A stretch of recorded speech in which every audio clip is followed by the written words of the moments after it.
लिखिए, थोड़ा स्पीड बढ़ाइए लिखने का। अब आईपीसी आपका जल्दी निपटा जाए ताकि और सब्जेक्ट चले भाई। लिखिए, उपहति की परिभाषा। या दे सकता है क्वेश्चन, उपहति पर या हर्ट पर या साधारण चोट पर आप टिप्पणी लिखिए। तो एक पेज में लिखना है, क्योंकि अकेले अगर टिप्पणी में बनता है तो एक पेज और आपका। लेकिन हमें लगता है कि ये दे सकता है कि उपहत को परिभाषित करते हुए उपहत और घोर उपहत में अंतर बताइए। ये फुल क्वेश्चन बनता है। तो अलग अलग हेडिंग डलवा कर लिखवाया जा रहा है, जितना बने उतना लिखिए, अलग अलग हम करवा दे रहे हैं। लिखिए, उत्तर लिखिए भाई। भारतीय दंड संहिता की धारा, भारतीय दंड संहिता की धारा 319 में यानी कि 319 में उपहत को परिभाषित करते हुए,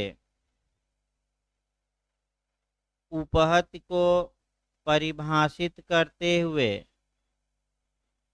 यह कहा गया है कि, यह कहा गया है कि, कामा देकर लिखिएगा, जो कोई किसी व्यक्ति को, जो कोई किसी व्यक्ति को शारीरिक पीड़ा, जो कोई किसी व्यक्ति को शारीरिक पीड़ा, कामा दीजिए रोग, रोग या अंग शैथिल्य कारित करता है, या अंग शैथिल्य कारित करता है, वह उपहत करता है, वह उपहत करता है, कामा दीजिए, यह कहा जाता है, वह उपहत करता है, कामा दीजिए, यह कहा जाता है।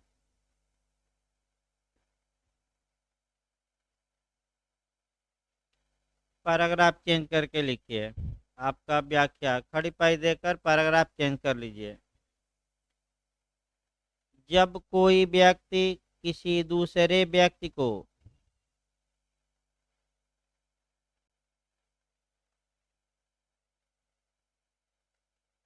जब कोई व्यक्ति किसी दूसरे व्यक्ति को स्वेच्छा, स्वेच्छा शारीरिक पीड़ा, शारीरिक पीड़ा या रोग, या रोग या अंग शैथिल्य कारित करता है, या अंग शैथिल्य कारित करता है, उसे उपहत कहा जाता है, उसे उपहत कहा जाता है।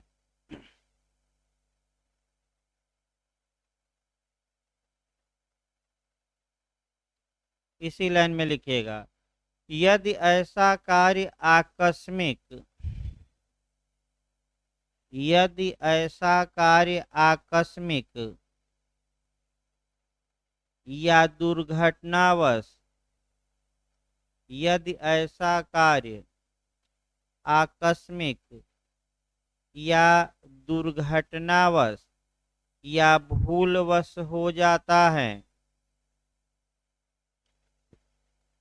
या भूलवश हो जाता है,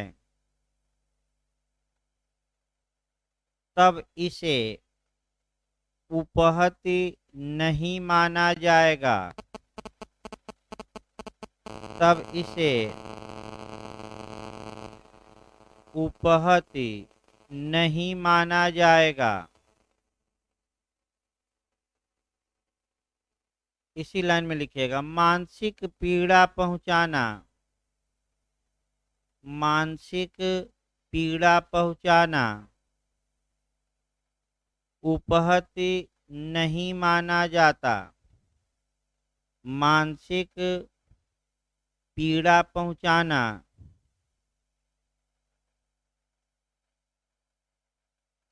उपहति नहीं माना जाता। पैराग्राफ चेंज करके लिखिए, पैराग्राफ चेंज कर लीजिएगा। ऐसा कार्य जो न तो ऐसा कार्य जो न तो मृत्यु कारित करने के आशय से किया गया है, ऐसा कार्य जो न तो मृत्यु कारित करने के आशय से किया गया है,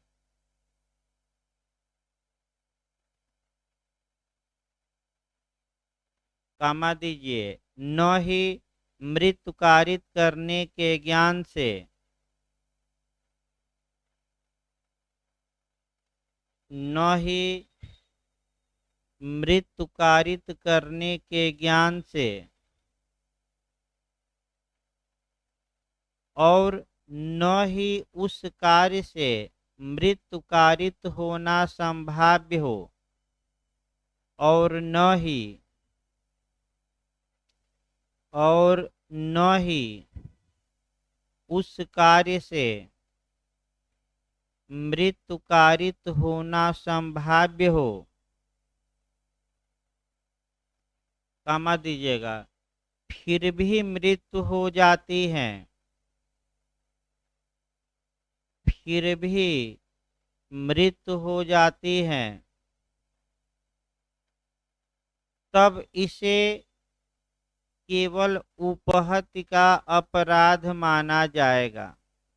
तब इसे केवल उपहत्य का अपराध माना जाएगा। पैराग्राफ चेंज करके केस लिखिए, एक ही केस लिखना है। जागेश्वर बनाम इम्परर, केस लिखिए। जागेश्वर, जागेश्वर वर्सेज इम्परर, जागेश्वर वर्सेज इम्परर के वाद में दो व्यक्ति आपस में लड़ाई कर रहे थे। के वाद में दो व्यक्ति आपस में लड़ाई कर रहे थे। उसी समय एक व्यक्ति की पत्नी उसी समय एक व्यक्ति की पत्नी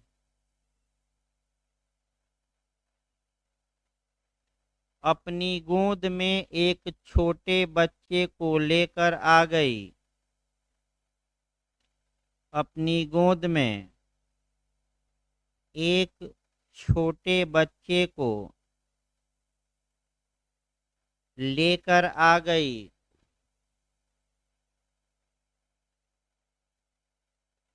अभियुक्त ने उस महिला पर थप्पड़ चलाया।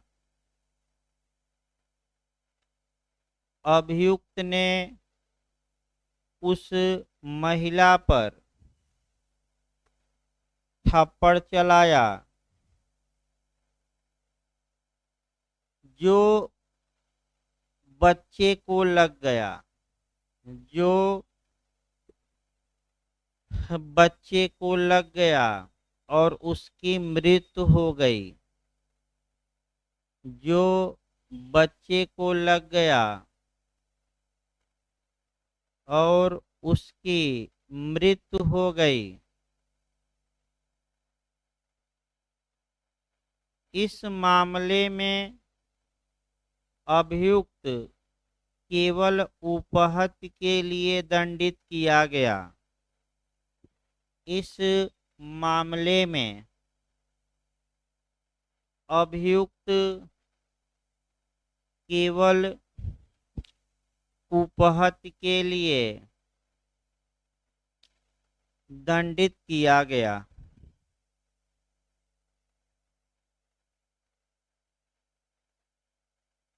अगला प्रश्न बनाइए। प्रश्न अगला लिखिए, घोर उपहत या ग्रीवियस हर्ट या गंभीर चोट। लिखिए, घोर उपहति या इसको हम कहते हैं ग्रीवियस चोट या गंभीर चोट।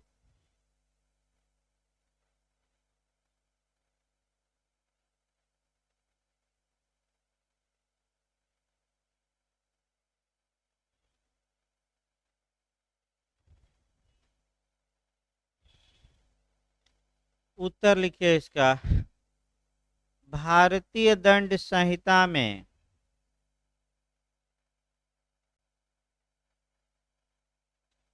भारतीय दंड संहिता में उपहत्या को दो वर्गों में बांटा गया है। भारतीय दंड संहिता में उपहत्या को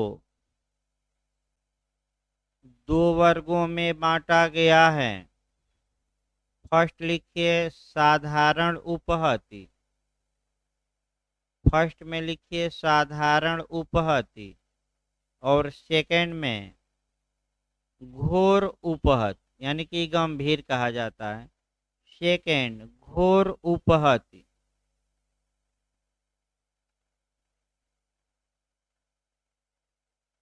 घोर उपहत्या, प्रत्येक साधारण उपहत्या घोर उपहत्या नहीं होती। प्रत्येक साधारण उपहत्या घोर उपहत्या नहीं होती।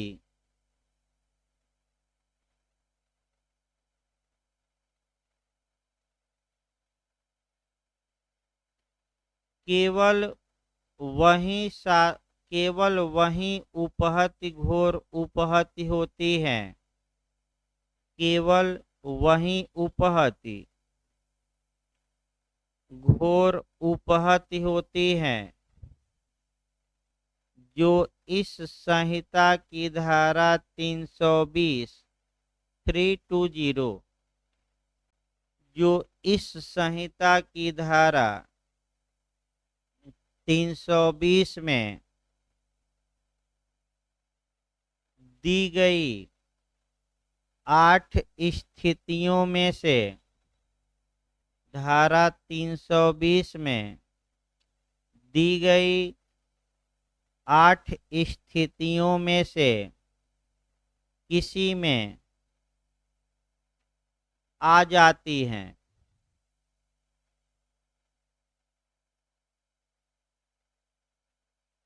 किसी में आ जाती हैं।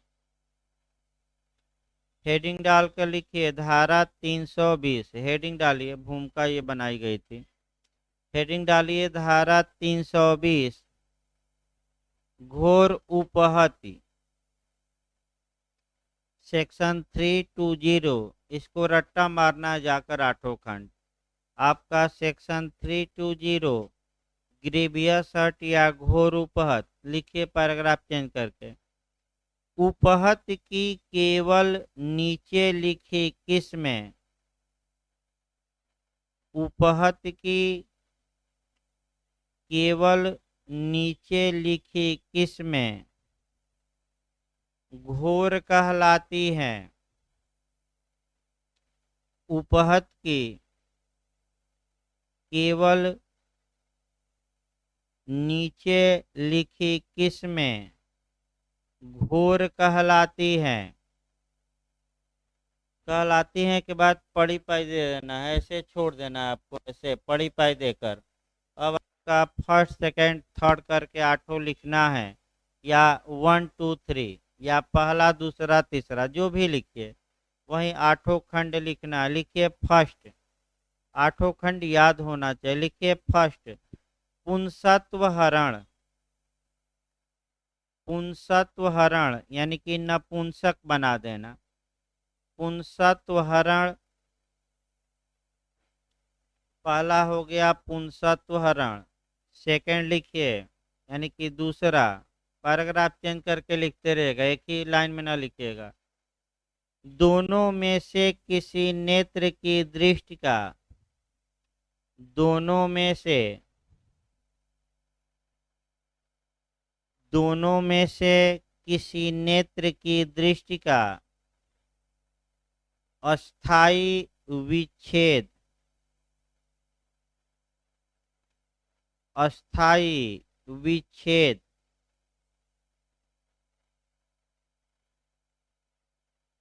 तीसरा लिखिए,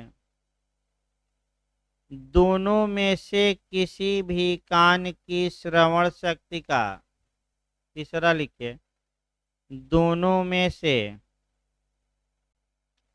किसी भी कान की श्रवण शक्ति का, माने सुनने की क्षमता, दोनों में से किसी भी कान की श्रवण शक्ति का अस्थाई विच्छेद, अस्थाई विच्छेद।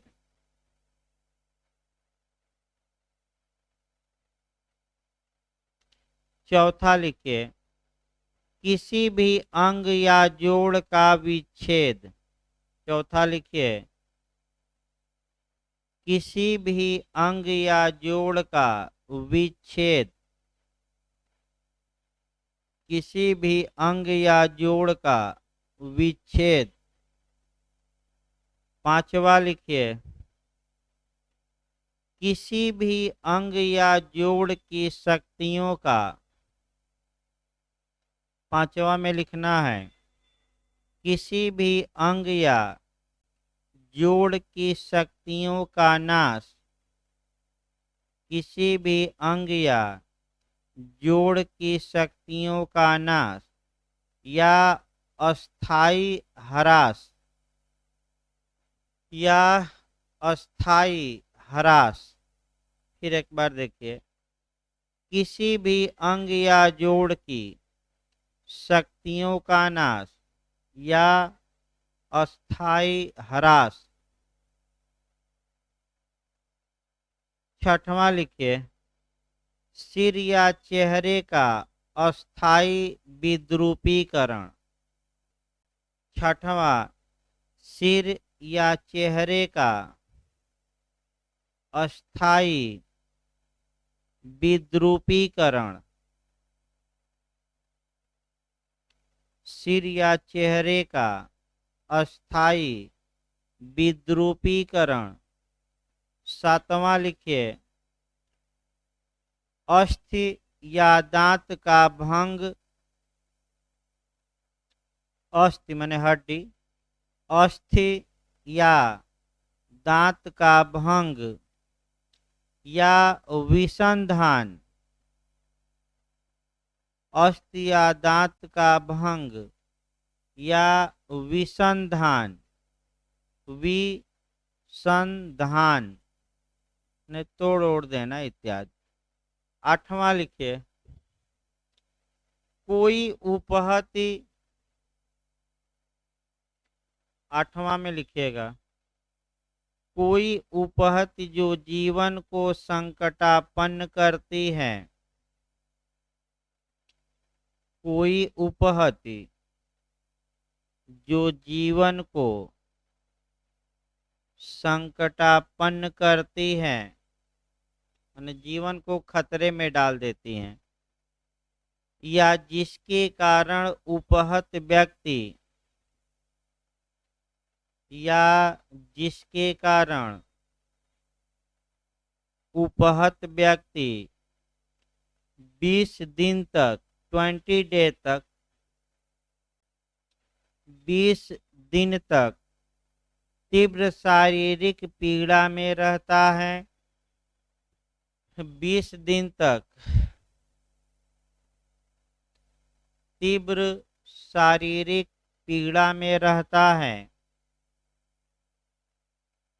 या अपने मामूली कामकाज को करने, या अपने मामूली कामकाज को करने के लिए असमर्थ रहता है, या अपने मामूली कामकाज को करने के लिए असमर्थ रहता है।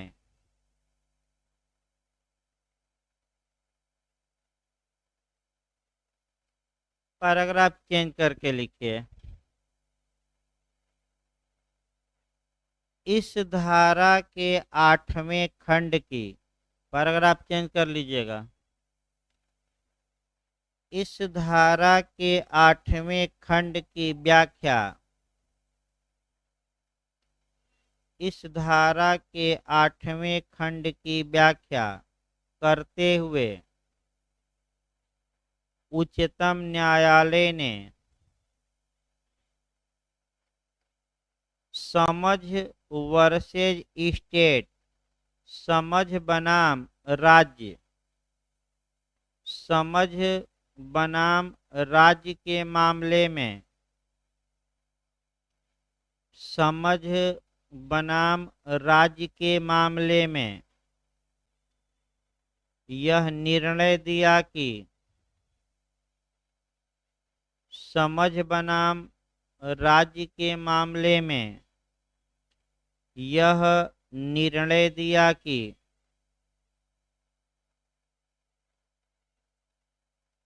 केवल यह साबित कर देना पर्याप्त नहीं होगा कि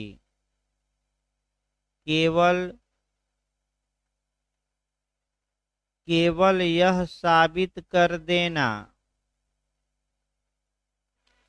पर्याप्त नहीं होगा कि पीड़ित व्यक्ति कम से कम 20 दिन अस्पताल में रहा। पीड़ित व्यक्ति कम से कम 20 दिन अस्पताल में रहा।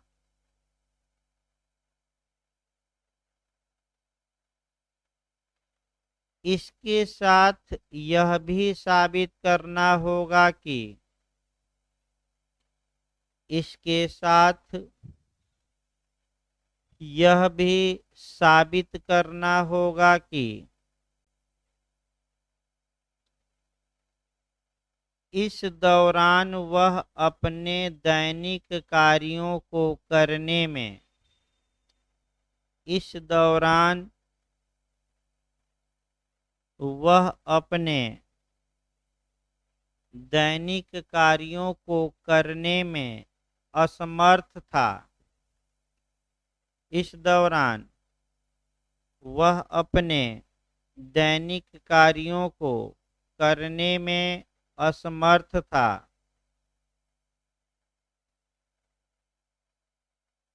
अगला प्रश्न की हेडिंग डालिए, प्रश्न बना लीजिए। उपहति तथा घोर उपहति में अंतर बताइए।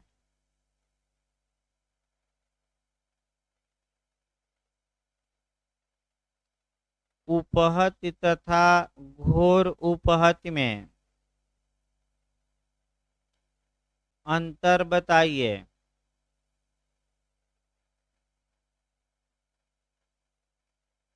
पैराग्राफ चेंज करके लिखिए। उपहति तथा घोर उपहति में प्रमुख अंतर निम्नलिखित है। उपहति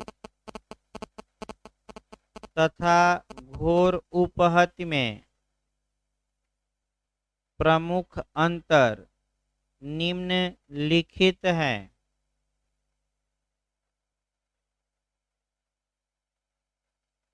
चार्ट 2 बना लीजिएगा। आपका चार्ट बताया गया था, ऐसे चार्ट बना लेना है। इधर उपहत लिख लीजिए और इधर घोर उपहत।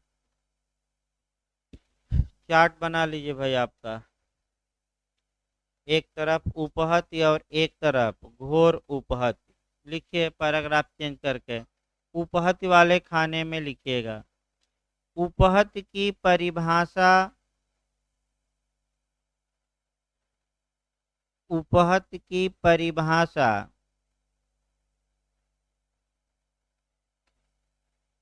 इस संहिता की धारा 319 में देते हुए, इस संहिता की धारा 319 में देते हुए यह कहा गया है कि यह कहा गया है कि जब कोई व्यक्ति की के बाद कामा दे दीजिएगा। जब कोई व्यक्ति किसी दूसरे व्यक्ति को किसी दूसरे व्यक्ति को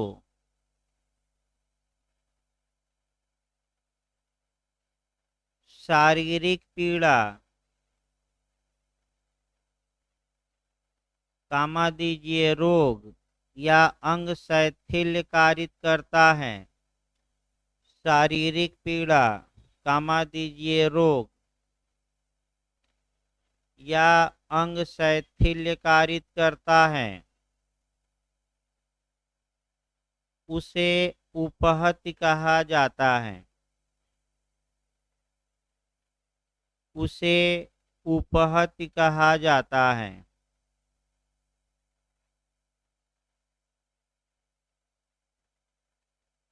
पैराग्राफ वो घोर उपहत वाले में लिखिएगा। आपका अब जो लिखना है घोर उपहत वाले में। घोर उपहत की परिभाषा घोर उपहत की परिभाषा इस संहिता की धारा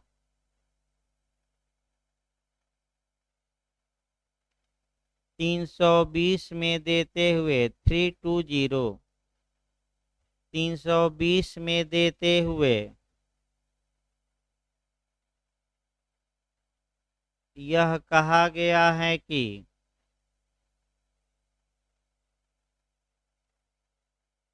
यदि शारीरिक पीड़ा रोग या अंग शैथिल्य यदि शारीरिक पीड़ा कामा दीजिएगा रोग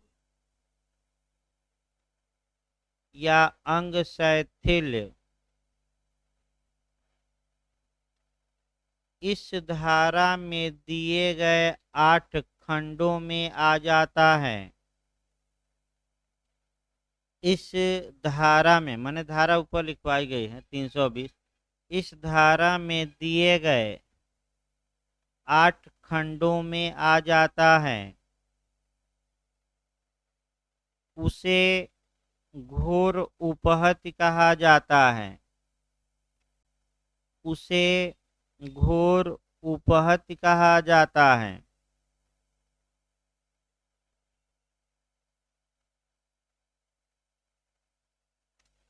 दूसरा अंतर लिखिए। अब उपहति वाले में लिखिएगा। प्रत्येक उपहति घोर उपहति नहीं होती। दूसरा अंतर लिखना है।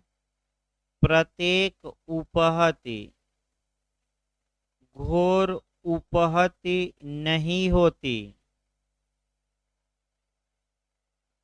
घोर उपहति वाले में अब लिखिएगा। प्रत्येक घोर उपहति प्रत्येक घोर उपहति प्रथमतः उपहति ही होती है। प्रत्येक घोर उपहति प्रथमतः उपहति ही होती है।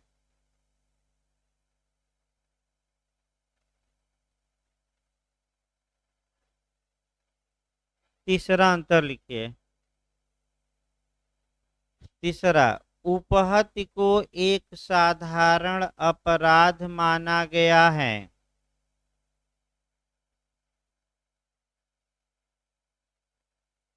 उपहति को एक साधारण अपराध माना गया है।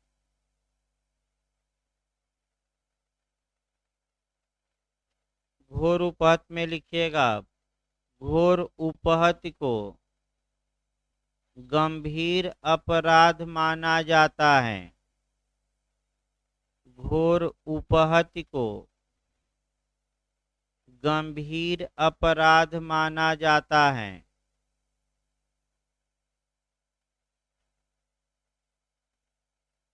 चौथा अंतर लिखिए।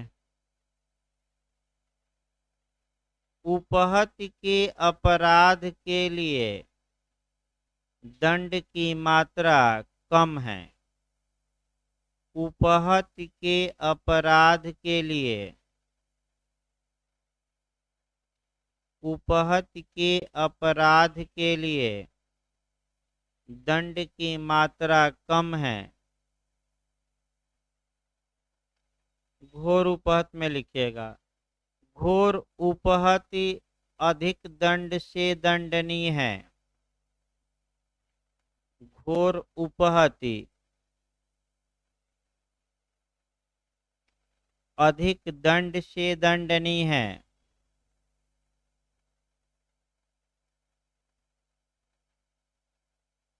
अगला अंतर लिखिए। उपहति की कोई किस्म नहीं दी गई है। पांचवा अंतर लिखिएगा। उपहत की कोई किस्म नहीं दी गई है।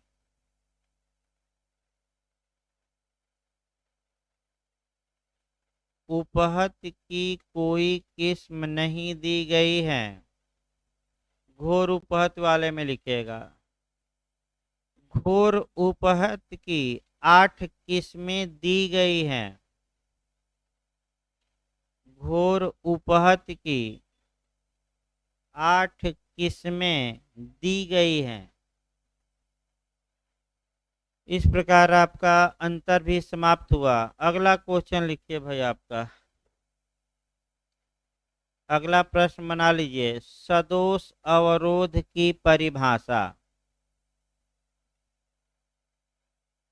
हेडिंग डालिए। सदोष अवरोध की परिभाषा। टिप्पणी में ही ज्यादा चांस है पूछने का, या फुल क्वेश्चन पूछेगा तो ऐसे पूछ सकता है कि सदोष अवरोध को परिभाषित करते हुए सदोष अवरोध और सदोष परिरोध में अंतर बताइए।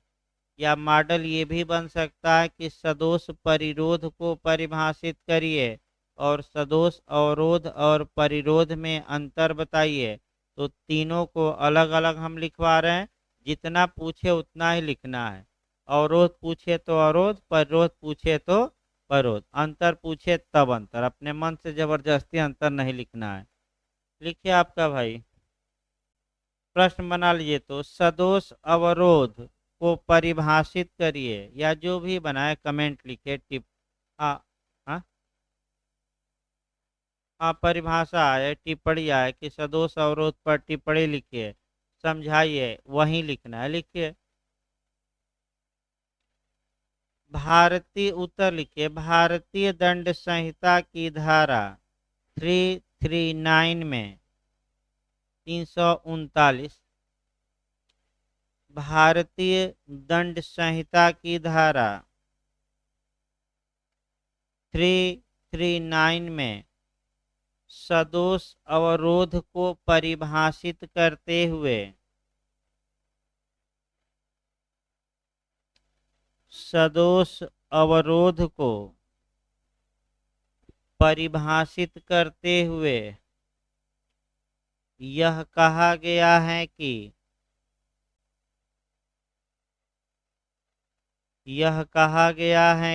की के बाद कामा दे दीजिए।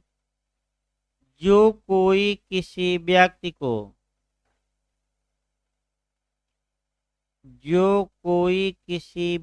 को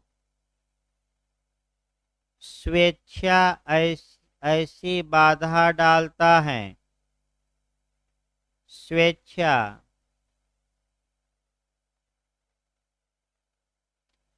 ऐसी बाधा डालता है कि उस व्यक्ति को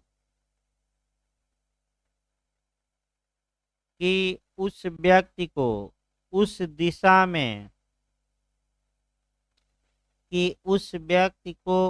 दिशा में कामा दीजिएगा जिसमें उस व्यक्ति को जाने का अधिकार है,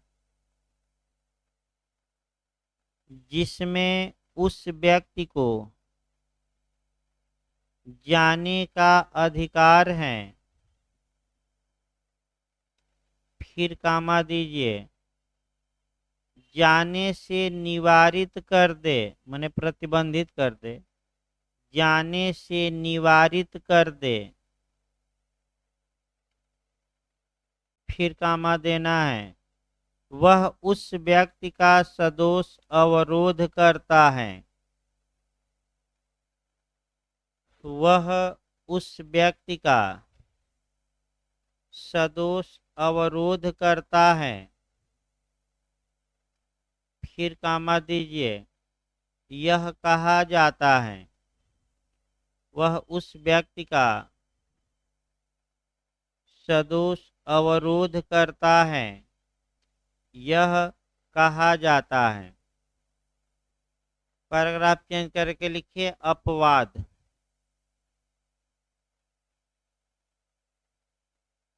अपवाद लिखिए, भूमि के या जल के किसी प्राइवेट मार्ग में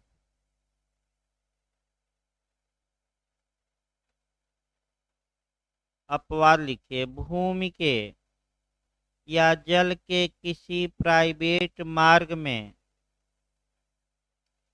बाधा डालना,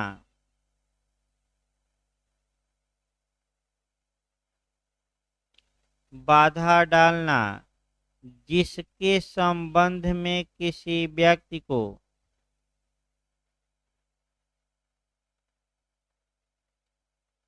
जिसके संबंध में किसी व्यक्ति को सद्भावना पूर्वक विश्वास है कि सद्भावना पूर्वक विश्वास है कि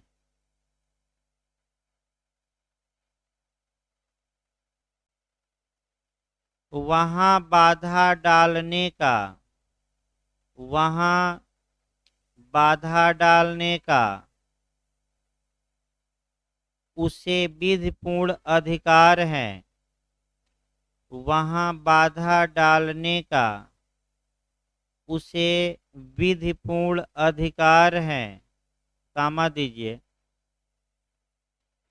इस धारा के अर्थ के अंतर्गत अपराध नहीं है, इस धारा के अर्थ के अंतर्गत अपराध नहीं है, इस धारा के अर्थ के अंतर्गत अपराध नहीं है। पैराग्राफ चेंज करके हेडिंग डालिए दृष्टांत।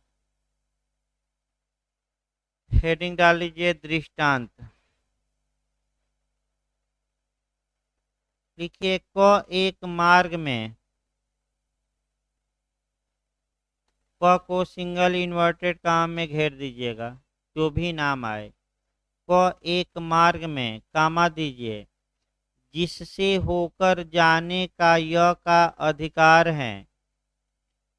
क एक मार्ग में, कामा दीजिए, जिससे होकर जाने का य का अधिकार है। फिर कामा दीजिए, सद्भावना पूर्वक यह विश्वास न रखते हुए कि सद्भावना पूर्वक यह विश्वास न रखते हुए सद्भावना पूर्वक यह विश्वास न रखते हुए कि उसको मार्ग रोकने का अधिकार प्राप्त है, उसको मार्ग रोकने का अधिकार प्राप्त है। कामा दीजिए, बाधा डालता है,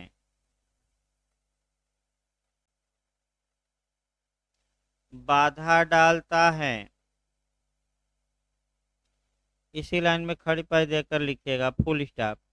यह जाने से तद द्वारा रोक दिया जाता है, यह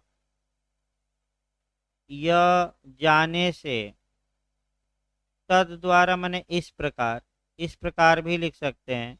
यह जाने से इस प्रकार रोक दिया जाता है। आसान भाषा में लिखिए, यह जाने से इस प्रकार रोक दिया जाता है। इसी लाइन में अभी लिखना है, क य का सदोष अवरोध करता है। क य का सदोष अवरोध करता है।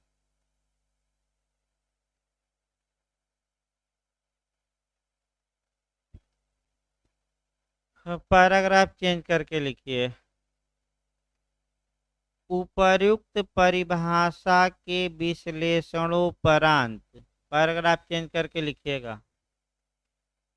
उपर्युक्त परिभाषा के विश्लेषणोपरांत सदोष अवरोध के निम्नलिखित उपर्युक्त परिभाषा के विश्लेषणोपरांत सदोष अवरोध के निम्नलिखित आवश्यक तत्व निष्कर्षित होते हैं। निम्नलिखित आवश्यक तत्व निष्कर्षित होते हैं। पैराग्राफ चेंज करके लिखिए। फर्स्ट में लिखिएगा, स्वेच्छा किसी व्यक्ति को बाधा कारित करना।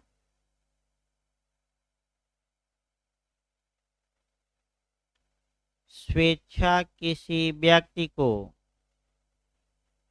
बाधा कारित करना। सेकंड में लिखिए, सेकंड आवश्यकता, ऐसी बाधा के द्वारा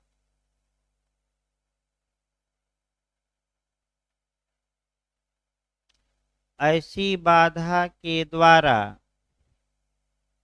उस व्यक्ति को उस दिशा में जाने से, ऐसी बाधा के द्वारा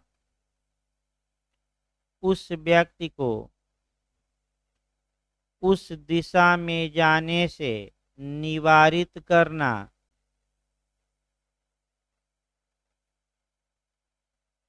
ऐसी बाधा के द्वारा उस व्यक्ति को उस दिशा में जाने से निवारित करना जिसमें जाने का उसे अधिकार हो। जिसमें जाने का उसे अधिकार हो।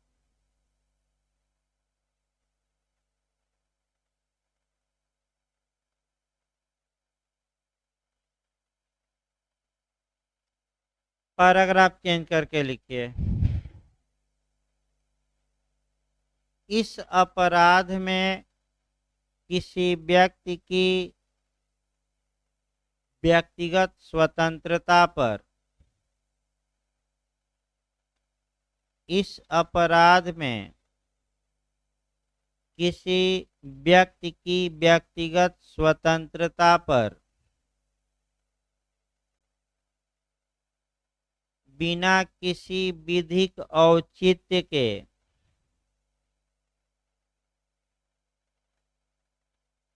बिना किसी विधिक औचित्य के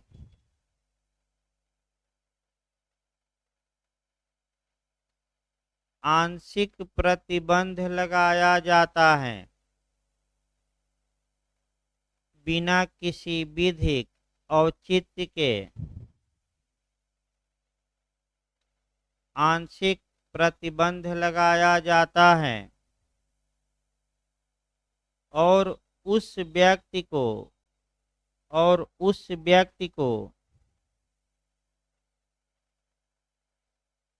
उस दिशा में जाने से रोक दिया जाता है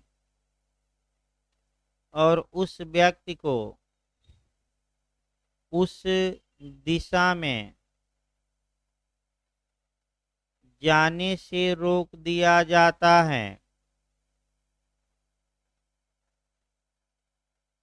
जिस दिशा में जाने का उसे अधिकार था। जिस दिशा में जाने का उसे अधिकार था,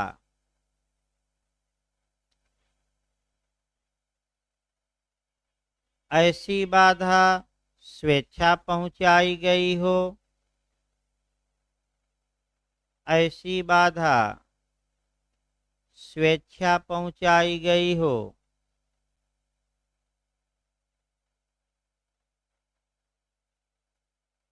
इस शब्द को इस संहिता की धारा,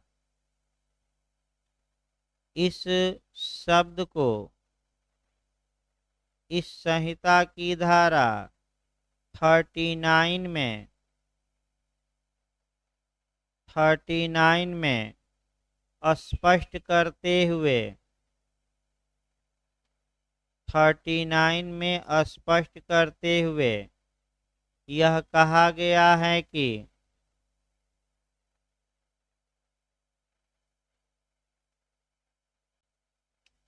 यदि कोई व्यक्ति किसी कार्य को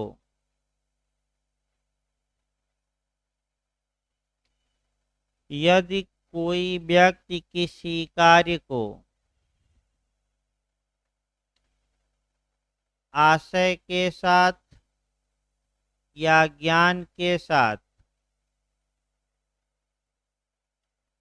आशय के साथ या ज्ञान के साथ या विश्वास करने का कारण रखते हुए, आशय के साथ कमा दीजिएगा ज्ञान के साथ या विश्वास करने का कारण रखते हुए करता है, तब यह कहा जाता है कि उसने स्वेच्छा से कार्य किया। तब यह कहा जाता है कि उसने स्वेच्छा से कार्य किया।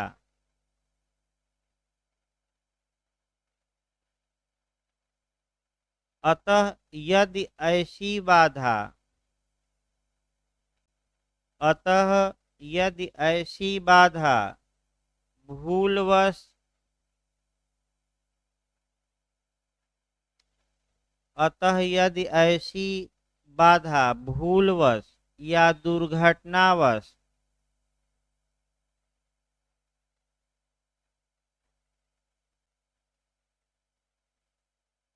या दुर्घटनावश या बिना किसी विधिक औचित्य या बिना न लिखिएगा भाई, फिर एक बार देखिए, यदि ऐसी बाधा भूलवश या दुर्घटनावश या विधिक औचित्य के आधार पर या विधिक औचित्य के आधार पर लगाई गई हो, माने कानूनन बाधा लगाई गई हो, विधिक औचित्य के आधार पर लगाई गई हो, तब इसे सदोष अवरोध का अपराध नहीं माना जाएगा। तब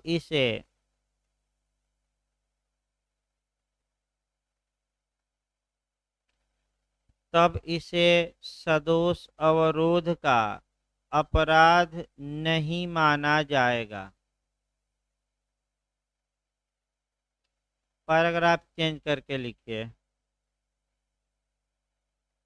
यदि कोई व्यक्ति सुषुप्तावस्था में है,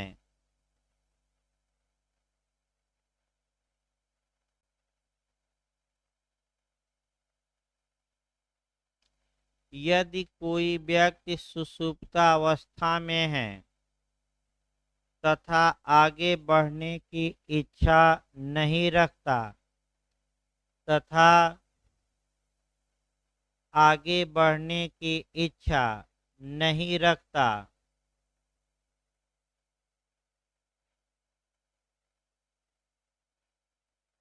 उसको अवरोधित करना सदोष अवरोध नहीं माना जाएगा।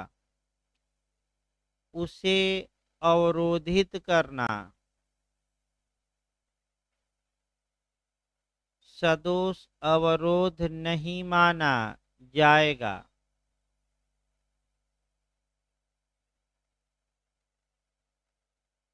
पैराग्राफ फिर चेंज करके लिखिए। इस धारा में दिया गया अपवाद, इस धारा में दिया गया अपवाद यह स्पष्ट करता है कि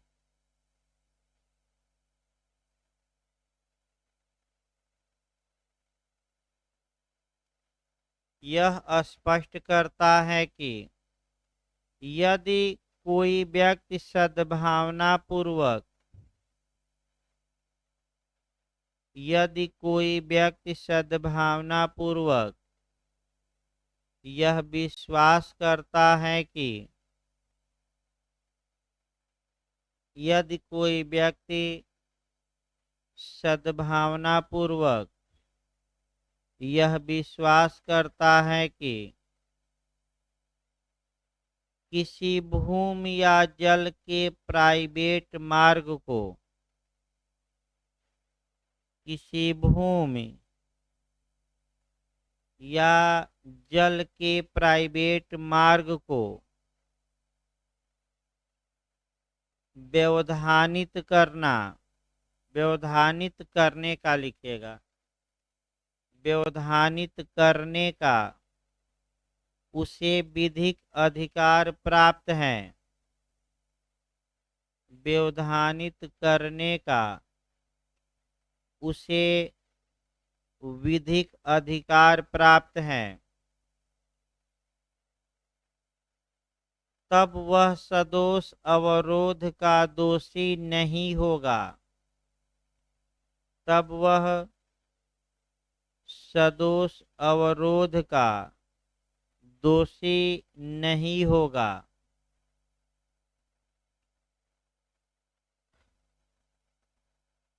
केस लिखिए पैराग्राफ चेंज करके। रूपल बजाज देवल, केस लिखिए रूपल बजाज देवल बनाम केपीएस गिल, रूपल बजाज देवल वर्सेज केपीएस गिल, केपीएस बिंदु बिंदु लगाइएगा, केपीएस उसके बाद Gill, AIR 1999 supreme court, AIR 1999 supreme court. लिखिए यदि कोई व्यक्ति किसी महिला के पास, निर्णय लिखिएगा, हेडिंग डाल लीजिएगा निर्णय, डायरेक्ट लिखवा जा रहा है निर्णय। यदि कोई अभियुक्त, नहीं फिर एक बार देखते हैं, यदि कोई व्यक्ति किसी महिला के पास इस प्रकार सट कर खड़ा हो, यदि कोई व्यक्ति किसी महिला के पास इस प्रकार सट कर खड़ा हो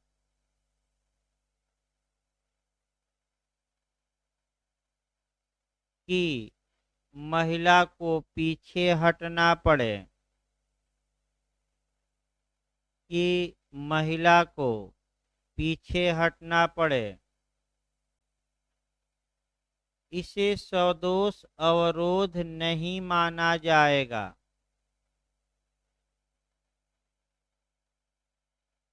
इसे सदोष अवरोध नहीं माना जाएगा।